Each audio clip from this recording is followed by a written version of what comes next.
அலைவா என போற்றப்படும் திருச்செந்தூர் கரையில் நிகழ்ந்த சூர்வென்ற திருவிளையாடல் வெறும் புராண போரென்று அதுயிர்களுள் உறங்கும் அறியாமையை நீக்கும் செந்தூர் மறைபொருண் மர்மம்.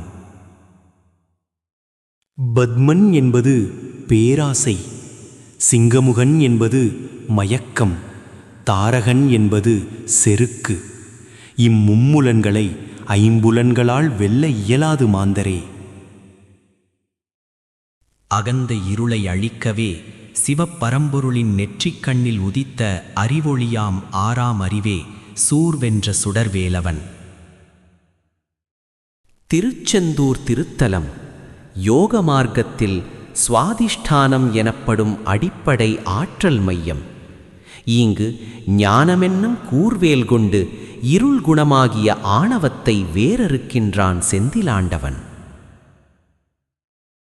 வேற்படையால் பிளக்கப்பட்ட சூரன் மாளவில்லை. அவன் அகந்தை அழிந்து ஞான வாகனமாம் மயிலாகவும் நாத வடிவாம் சேவற்கொடியாகவும் ஆட்கொள்ளப்பட்டான்.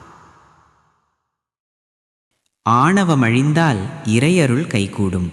இதுவே சுடர்வேலவன் உணர்த்தும் மெய்ப்பொருள். ஆறுமுகனை பணிகுவீர், பிறவி பிணியறுத்து பேரின்பம் பெறுவீர். வேல்வேல் வெற்றிவேல்.